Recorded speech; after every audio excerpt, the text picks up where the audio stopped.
ವೀಕ್ಷಕರೇ, ಈ ಅಧಿಕಾರ ಅನ್ನುವ ಗದ್ದುಗೆ ಇವತ್ತು ಒಲಿಯುತ್ತೆ, ನಾಳೆ ಒಲಿಯುತ್ತೆ, ನಾಡ್ದು ಒಲಿಯುತ್ತೆ. ಹೀಗೆ ಸುಮಾರು 3 ವರ್ಷಗಳ ಕಾಲ ಡಿ ಕೆ ಶಿವಕುಮಾರ್ ಕಾಯ್ದುಕೊಂಡೇ ಬಂದರು. ಸಂಯಮದಿಂದನೇ ಇದ್ದರು. ಎಲ್ಲೂ ಕೂಡ ಒಂದು ಮಾತು ಹೆಚ್ಚು ಅನ್ನೋ ರೀತಿಯ ಮಾತುಗಳನ್ನು ಆಡಿಲ್ಲ. ಕೇಂದ್ರ ನಾಯಕರು ಹೇಳಿದಂತೆ ನಡ್ಕೊಳ್ತಾರೆ. ಸಿದ್ದರಾಮಯ್ಯವರು ಹೇಳಿದಂತೆ ತಮಗೆ ಅಧಿಕಾರವನ್ನು ಬಿಟ್ಟುಕೊಡ್ತಾರೆ. 3 ಗೋಡೆಗಳ ಮಧ್ಯೆ ದೆಹಲಿಯಲ್ಲಿ ಏನು ತೀರ್ಮಾನ ಆಗಿತ್ತಲ್ಲ, 5-6 ಮಂದಿಯ ನಡುವೆ ಅನ್ನೋ ಚರ್ಚೆ ಪ್ರಕಾರನೇ ತಮಗೆ ಅಧಿಕಾರ ಒಲಿದು ಬಿಡುತ್ತೆ. ಆ ಅಧಿಕಾರವನ್ನು ತಾನು ಈ ಬಾರಿ ಕಾಲಿನಿಂದ ಒದ್ದು ಕಿತ್ಕೊಬಾರ್ದು. ಪರಿಣಾಮವಾಗಿ ಸಂಯಮದಿಂದನೇ ಅಧಿಕಾರವನ್ನು ತಗೊಳ್ಬೇಕು ಅನ್ನೋದು ಡಿ ಕೆ ಶಿವಕುಮಾರ್ ಈ ಬಾರಿ ಅದೇ ನಿರ್ಧಾರವನ್ನು ಮಾಡಿಕೊಂಡೇ ಸ್ವಲ್ಪ ಮಾತಿನ ಮೇಲೆ ಹಿಡಿತವನ್ನಿಟ್ಕೊಂಡು, ಕೇವಲ ಅವರು ಮಾತ್ರ ಅಲ್ಲ, ಅವರ ಸಹೋದರ ಡಿ ಕೆ ಸುರೇಶ್ ಕೂಡ ಅಂಥದ್ದೇ ಸಂಯಮವನ್ನು ಇತ್ತೀಚೆಗೆ ಕಾದ್ಕೊಂಡು ಬಂದಿರೋದು ನಿಮಗೆಲ್ಲ ಗೊತ್ತಿದೆ. ಆದರೆ ಕೆಲವು ಸಂದರ್ಭದಲ್ಲಿ ಎಲ್ಲಿ ಬೇಕೋ ಅಲ್ಲಿ ಸೂಚ್ಯವಾಗಿ ಹೇಳುವ ಪ್ರಯತ್ನಗಳು ಪದೇ ಪದೇ ಆದವು. 2.5 ವರ್ಷದ ಅಧಿಕಾರ ಹಂಚಿಕೆ ಸೂತ್ರ ಇದೆಯಲ್ಲ, 50-50 ಸೂತ್ರ, ಈ ಸೂತ್ರವನ್ನೂ ಕೂಡ ಎಲ್ಲೋ ಒಂದು ಕಡೆ ರಾಜ್ಯದ ಜನರ ಮುಂದೆ ಅದನ್ನು ತಲುಪಿಸಬೇಕು.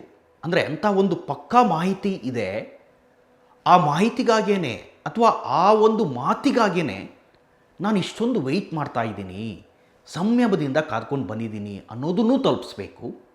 ಇನ್ನೊಂದು ಕಡೆ ಸಿದ್ದರಾಮಯ್ಯವರ ಬಣಕ್ಕೂ ಕೂಡ ಟಾಂಗ್ ಕೊಡಬೇಕು. ಹಿಂಗೆ ಮಾಡೋದು ಕಡಿಮೆ ವಿಚಾರ ಅಲ್ಲ. ಯಾಕೆಂದರೆ ನೇರಾನೇರವಾಗಿ ಯಾರಿಗೆ ಬೇಕಾದರೂ ಬೈದು ಬಿಡ್ಬೋದು. ಆದರೆ ಒಂಥರ ಡಿಪ್ಲೊಮ್ಯಾಟಿಕ್ ಹೇಳಿಕೆಗಳ ಮೂಲಕನೇ ಜನರಿಗೆ ವಿಚಾರ ತಲುಪಿಸೋದು ಅಷ್ಟು ಸುಲಭ ಅಲ್ಲ. ಹೇಳಿ ಕೇಳಿ ಅಹಿಂದ CMA ಮುಂದುವರಿಬೇಕು, ಸಿದ್ದರಾಮಯ್ಯವರು ಅಧಿಕಾರದಿಂದ ಇಳಿದ್ರೂ ಕೂಡ ಡಿ ಕೆ ಶಿವಕುಮಾರ್ ಬಣಕ್ಕೆ ಅಧಿಕಾರ ಈ ಬಾರಿ ಹೋಗಬಾರ್ದು, ಅಹಿಂದ ವರ್ಗದಲ್ಲೇ ಆ ಅಧಿಕಾರ ಉಳಿಬೇಕು ಅಂತ ಒಂದು ಬಣ ಸತತವಾಗಿ ಪ್ರಯತ್ನ ಮಾಡ್ತಾನೇ ಇದೆ. ಆ ಪ್ರಯತ್ನಗಳೆಲ್ಲವೂ ಕೂಡ ನಿಮಗೆ ಗೊತ್ತಿದೆ. ಆದರೆ ತೀರಾ ಇತ್ತೀಚಿನ ಕೆಲವು ಬೆಳವಣಿಗೆಗಳನ್ನು ನೋಡಿದರೆ ಡಿ ಕೆ ಶಿವಕುಮಾರ್ ಕೂಡ ಒಂದು ಹಂತಕ್ಕೆ ಸಂಯಮವನ್ನು ಕಳ್ಕೊಳ್ತಾ ಬರ್ತಾ ಇದ್ದಾರೆ. ತಾನೇನು ಹೇಳಬೇಕು ಅದನ್ನು ನೇರವಾಗಿ ಹೇಳುವ ಅಥವಾ ಪಂಚ್ ಮಾಡಿ ಹೇಳುವ ಕೆಲಸವನ್ನು ಮಾಡ್ತಾ ಇದ್ದಾರೆ. ಮಾಧ್ಯಮಗಳು ಒಂದಿಷ್ಟು ಪ್ರಶ್ನೆಗಳನ್ನು ಕೇಳುತ್ತೆ ಡಿ ಕೆ ಶಿವಕುಮಾರ್ ಅವರಿಗೆ. ಸರ್, ಅಧಿಕಾರ ಹಂಚಿಕೆ ಸೂತ್ರ ಏನಾಯಿತು, ನೀವು ಒಳಗಡೆ ಏನೇನು ಮಾತಾಡಿದ್ರಿ, ಇದೆಲ್ಲವನ್ನು ಒಂದಿಷ್ಟು ಕೇಳುವಂಥ ಪ್ರಯತ್ನ ಮಾಡುತ್ತೆ. ಇದನ್ನು ಕೇಳೋದಕ್ಕೂ ಕೂಡ ಕಾರಣ ಇದೆ. ಈಗ ನಿಮ್ಗೆ ರಾಜ್ಯದಲ್ಲಿ ಏನೇನು ಆಗ್ತಾ ಇದೆ ಅನ್ನೋದು ಗೊತ್ತಿದೆ. ಕೆಲವು ಶಾಸಕರು ಫಾರಿನ್ ಟೂರ್ಗಳಿಗೆ ಹೊರಟಿದ್ದಾರೆ. ಇನ್ನು ಕೆಲವರು ಹೋಗೋರೆಲ್ಲ ಟಿಕೆಟ್ ಕ್ಯಾನ್ಸಲ್ ಮಾಡಿದ್ದಾರೆ. 35 ಮಂದಿ ಬಣದಲ್ಲಿದ್ದಂಥವ್ರು ಕೇವಲ ಈಗ 11-12 ಮಂದಿ ನ್ಯೂಜಿಲೆಂಡ್ಗೋ ಆಸ್ಟ್ರೇಲಿಯಾಕ್ಕೂ ಹಾರಿದ್ದಾರೆ. ಮೊದಲೇನೋ ನ್ಯೂಜಿಲೆಂಡ್ಗೆ ಹೋಗ್ತಾರಂತೆ, ಅನಂತರ ಆಸ್ಟ್ರೇಲಿಯಾಕ್ಕೆ ಹೋಗ್ತಾರೆ. ಇದೆಲ್ಲ ಒಂದು ಸೈಡ್ ಬಿಡಿ, ಆ ವಿಚಾರ ಬೇರೆ, ಅದು ಸಪ್ರೇಟ್ ಮತ್ತೊಂದು ವಿಡಿಯೋದಲ್ಲಿ ನಿಮ್ಗೆ ತಿಳಿಸ್ತೀನಿ ಅದರ ಬಗ್ಗೆ. ಈಗ ಚರ್ಚೆ ಇದ್ದಿದ್ದು ಏನಪ್ಪ ಅಂತಂದರೆ, ಸಿದ್ದರಾಮಯ್ಯ ಅವರು ಏನು ಒಪ್ಕೊಂಡಿದ್ರಲ್ಲ, 5 ವರ್ಷದಲ್ಲಿ 2.5 ವರ್ಷದ ಅಧಿಕಾರ ಹಂಚಿಕೆ ಸೂತ್ರ, ಅದನ್ನು ಡಿ ಕೆ ಶಿ ನೇರವಾಗಿ ಹೇಳ್ತಾ ಇದ್ದಾರೆ. ರಾಜ್ಯದ ಜನರ ಮೈಂಡಲ್ಲೂ ಕೂಡ ಆ ರೀತಿಯ ವಿಚಾರಗಳು ಕೂರುವಂತೆ ನೋಡ್ಕೊಳ್ತಾ ಇದ್ದಾರೆ. ನಿನ್ನೆ ಕೇಳಿದಂಥ ಒಂದಿಷ್ಟು ಪ್ರಶ್ನೆಗಳಿಗೆ ಡಿ ಕೆ ಶಿ ನಾವು ಏನೇನು ಮಾತಾಡಿದ್ವಿ ಅನ್ನೋದನ್ನು ರಾಜ್ಯದ ಜನರಿಗೆ ಉತ್ತರ ಕೊಡುವ ಕೆಲಸವನ್ನು ಮಾನ್ಯ ಮುಖ್ಯಮಂತ್ರಿಗಳು ಮಾಡ್ತಾರೆ. ಸಿದ್ದರಾಮಯ್ಯವರೇ ಆ ಉತ್ತರವನ್ನು ಜನರಿಗೆ ಇನ್ನು ಕೆಲವೇ ದಿನಗಳಲ್ಲಿ ಹೇಳ್ತಾರೆ ಅನ್ನೋ ಮಾತು ಹೇಳ್ತಾರೆ. ಒಂದು ಕಡೆ ಡಿ ಕೆ ಶಿವಕುಮಾರ್ ಅವರ ಬಣದಲ್ಲಿ ಒಬ್ಬರ ಮೇಲೆ ಒಬ್ಬರು ನಾಯಕರು ಮಾತಾಡ್ತಾ ಇದ್ದಾರೆ. ಏನು ಈಗ ಹೇಳಿದ ಡೇಟ್ಗಳೆಲ್ಲ ಹೋದವು, ಹೊಸದಾಗಿ ಡೇಟ್ಗಳನ್ನು ಕೊಡೋದಕ್ಕೆ ಶುರು ಮಾಡಿದ್ದಾರೆ. ಇಕ್ಬಾಲ್ ಹುಸೇನ್ ಅಂತೂ ಮತ್ತೆರಡು ಡೇಟ್ಗಳನ್ನು ಕೂಡ ಕೊಡ್ತೀನಿ ಅಂತ ಹೇಳಿದ್ದಾರೆ. ಬಸವರಾಜ್ ಶಿವಗಂಗಾ ಕೂಡ ಅದನ್ನೇ ಹೇಳ್ತಾ ಇದ್ದಾರೆ. ಸೊ ಈಗ ಡಿ ಕೆ ಶಿವಕುಮಾರ್ ಮತ್ತು ಡಿ ಕೆ ಸುರೇಶ್ ಇಬ್ಬರಿಗೂ ಕೂಡ ತಾವೇ ಇದನ್ನು ಖುದ್ದಾಗಿ ಹೇಳುವಂಥ ಪರಿಸ್ಥಿತಿ ಬಂದಿದೆ. ಮೊದಲೇ ಈ ವಿಚಾರ ಇದೆಯಲ್ಲ, ಈ ಅಧಿಕಾರ ಹಂಚಿಕೆ ಸೂತ್ರ, ಇದು ಗುಟ್ಟಾಗಿ ಉಳಿದಿರೋ ವಿಚಾರ ಅಲ್ಲ. ನಾವೇನು ಮಾತಾಡಿದ್ದೀವಿ ಅನ್ನೋದು ಇಬ್ಬರಿಗೂ ಕೂಡ ಭಾಳ ಸ್ಪಷ್ಟವಾಗಿ ಗೊತ್ತಿದೆ, ಕೇಂದ್ರ ನಾಯಕರಿಗೂ ಆ ವಿಚಾರ ಸ್ಪಷ್ಟವಾಗಿ ಗೊತ್ತಿದೆ ಅಂತ ಹೇಳ್ತಾರೆ. ಇದಕ್ಕೆ ಈ ಮಾತನ್ನು ಹೇಳೋದಕ್ಕೆ ಒಂದಿಷ್ಟು ಕಾರಣ ಇದೆ.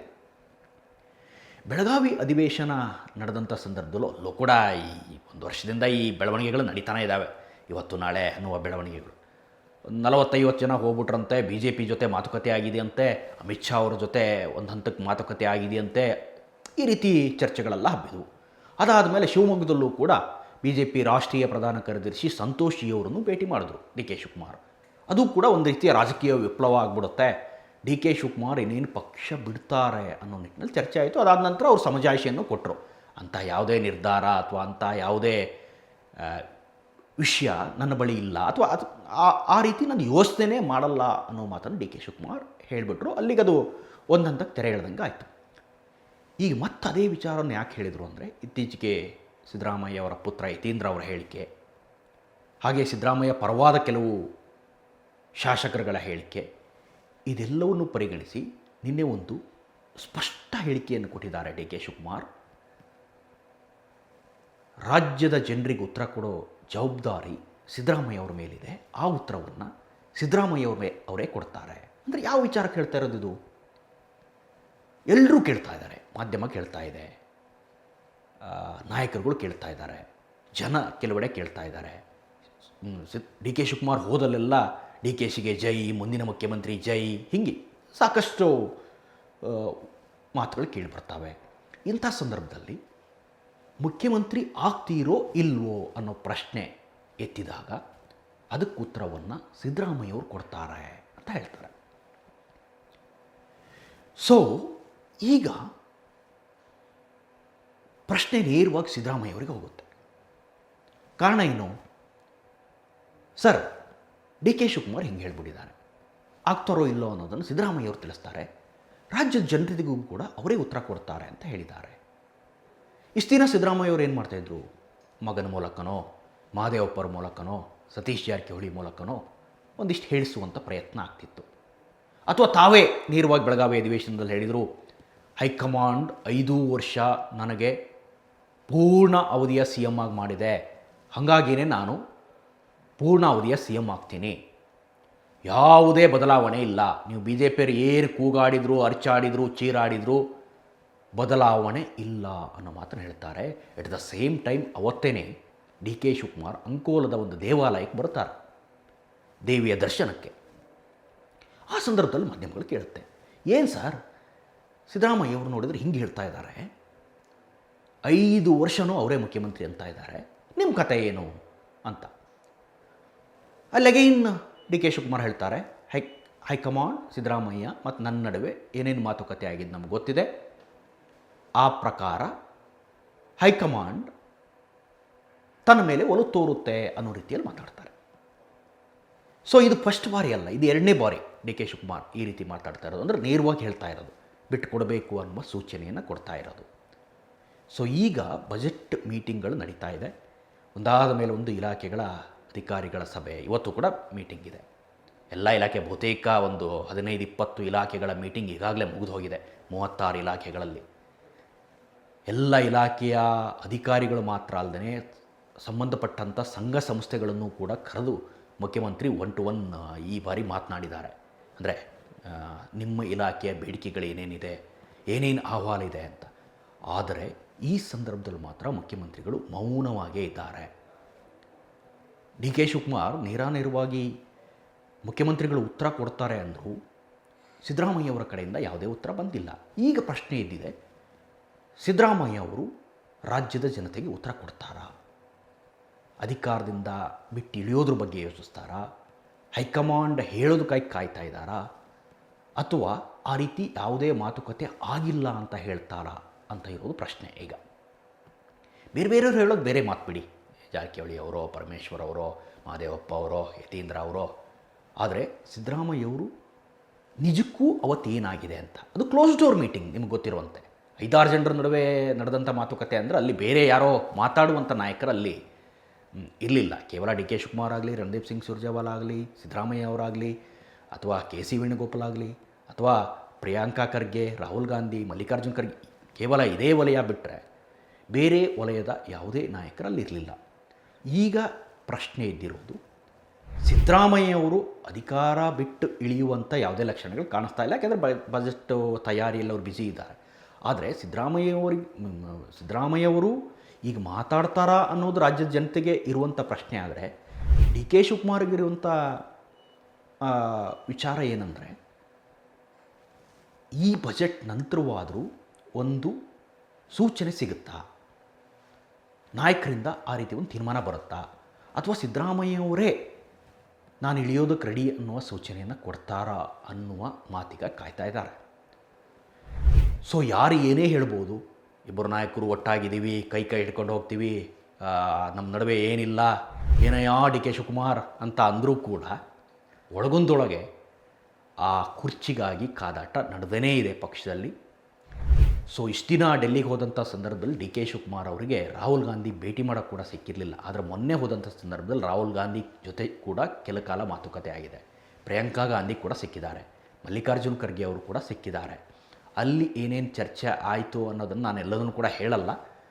ಆದರೆ ಭೇಟಿ ಮಾಡಿದ್ದೀನಿ ಅನ್ನೋ ಮಾತನ್ನಂತೂ ಡಿ ಕೆ ಶಿವಕುಮಾರ್ ಹೇಳಿದ್ದಾರೆ.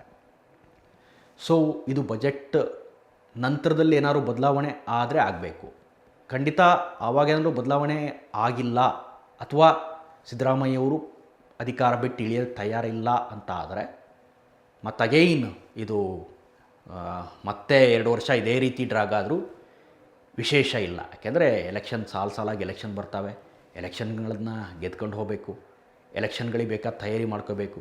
ಕೇವಲ ಈ ಅಧಿಕಾರ ಜಂಜಾಟದಲ್ಲೇ ಇದ್ದರೆ ಎಲೆಕ್ಷನ್ಗೆ ಹೋಗೋದು ಅಥವಾ ಜನರ ನಡುವೆ ಮಾತಾಡೋದು ಕೂಡ ಕಷ್ಟ ಆಗಿಬಿಡುತ್ತೆ. ನಿಮ್ಮ ನಡುವೆ ಈ ರೀತಿ ಕಿತ್ತಾಟ ಇದೆ ಅಧಿಕಾರಕ್ಕಾಗಿ, ಸೊ ನಿಮ್ಮ ಮುಖ ನೋಡ್ಕೊಂಡು ಹೆಂಗೆ ಓಟ್ ಹಾಕಬೇಕು ಅನ್ನೋ ಪ್ರಶ್ನೆ ಕೂಡ ಏಳುತ್ತೆ. ಸೊ ಫೈನಲಿ ಈಗ ಚೆಂಡು ಒಂದು ಕಡೆ ಸಿದ್ದರಾಮಯ್ಯವರ ಅಂಗಳದಲ್ಲಿದೆ, ಇನ್ನೊಂದು ಕಡೆ ಹೈಕಮಾಂಡ್ ಅಂಗಳದಲ್ಲಿದೆ. ಸಿದ್ದರಾಮಯ್ಯವರು ರಾಜಕೀಯ ಚತುರ, ಏನು ಹೇಳಿಕೆ ಕೊಡ್ತಾರೆ ಈ ಸಂದರ್ಭದಲ್ಲಿ ಅನ್ನೋದು ಕೂಡ ಬಹಳ ಪ್ರಾಮುಖ್ಯತೆಯನ್ನು ವಹಿಸುತ್ತೆ. ದಿನದ 24 ಅವರ್ಸ್ ರಾಜಕಾರಣವನ್ನೇ ಯೋಚನೆ ಮಾಡುವಂಥ ಸಿದ್ದರಾಮಯ್ಯ ಅವರು ಇಂಥ ವಿಚಾರದಲ್ಲಿ ಏನೇನೋ ಹೇಳಿಕೆ ಕೊಡೋದಂತೂ ಖಂಡಿತ ಇಲ್ಲ. ಮಾತನಾಡದೆ ಮೌನವಾಗೇ ಉಳಿತಾರೆ ಹೊರತು ಆ ರೀತಿಯ ಒಂದು ಹೇಳಿಕೆ ಕೊಟ್ಟು ಸಿಕ್ಕಾಕೊಂಡು ಕೆಲಸವನ್ನು ಸಿದ್ದರಾಮಯ್ಯ ಅವರು ಮಾಡಲಿಕ್ಕಿಲ್ಲ.